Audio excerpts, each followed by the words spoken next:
اللہ رب العزت سے ہم خوشی مانگتے ہیں، کسی کی اولاد نہیں، دعا کرتے ہیں اللہ مجھے اولاد عطا فرما دے۔ کسی کی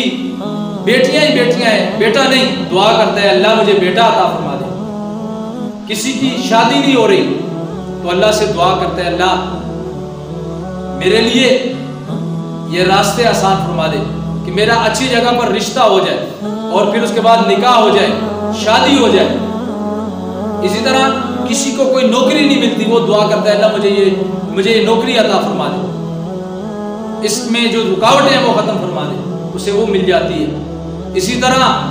کسی آدمی کا کاروبار نہیں چل رہا، وہ دعا کرتا ہے اللہ میرا یہ کاروبار چل جائے، کاروبار چل جاتا ہے۔ تو اب ہونا یہ چاہیے کہ جب یہ کام جس چیز کی اس نے اللہ سے دعا کی تھی وہ پوری ہو گئی تو اسے یہ چاہیے کہ کیا کرے، اللہ کو راضی کرے، 2 رکعت نفل ادا کرے شکرانے کے، جو چیز اللہ کے راستے میں خرچ کر سکتا ہے وہ کرے، اللہ رب العزت کے سامنے سجدے میں گرے، اللہ کا شکر ادا کرے کہ اللہ آپ نے میری دعا قبول کر لی،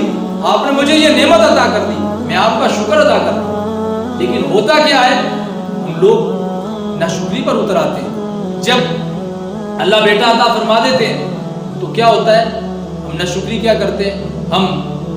وہ کام شروع کر دیتے ہیں جن سے شریعت نے روکا، گانے باجے شروع کر دیتے ہیں۔ یہ کریم صلی اللہ علیہ وسلم نے فرمایا الغنا ینبت النفاق فی القلب، گانا باجا یہ انسان کے دل میں منافقت کو ایسے بڑھاتے ہیں، کما ینبت الماء الزرع، جیسے کوئی پودا لگائے، کوئی کھیتی لگائے نا، اس کو پانی لگاتا رہے تو وہ پانی لگنے سے وہ پودا بہت جلدی بڑا ہو جاتا ہے۔ اسی طرح جو آدمی گانے سنتا ہے تو اس آدمی کے دل میں منافقت اس طرح بڑھتی ہے۔ تو نبی صلی اللہ علیہ وسلم تو یہ فرما رہے ہیں، اور ہم جب اللہ رب العزت سے دعا کرتے ہیں اللہ خوشی دے دے، خوشی آتی ہے تو شادی کا موقع آ گیا تو ہم گانے باجے شروع کر دیتے ہیں، ہم فائرنگ شروع کر دیتے ہیں، ہم ہر وہ کام کرتے ہیں جس سے اللہ ناراض ہوتا ہے، ہر وہ کام شروع کر دیتے ہیں جس سے اللہ کی ذات ناراض ہوتی ہے۔ پھر کیا ہوتا ہے، پھر بعد میں اولاد تو ہو جاتی ہے لیکن ہم نے اس اولاد کے ملنے پر اللہ کی اس نعمت پر شکر ادا کرنے کی بجائے اللہ کی ناشکری کی ہوتی ہے، تو پھر کیا ہوتا ہے، پھر وہ اولاد نیک صالح نہیں ہوتی، پھر ہم کہتے ہیں کہ میری اولاد نافرمان ہے، میری اولاد نافرمان ہے، یا پھر وہ کسی بیماری کا شکار ہو جاتی ہے وہ اولاد، تو ہم کہتے ہیں کہ جی میرا بچہ بیمار ہے، میری بچی بیمار ہے۔ حقیقت میں ہوتا کیا، جب اللہ نے وہ نعمت عطا کی تو ہم شکر ادا نہیں کرتے۔ اسی طرح جب شادی کا موقع ہے، اللہ نے نعمت عطا کی،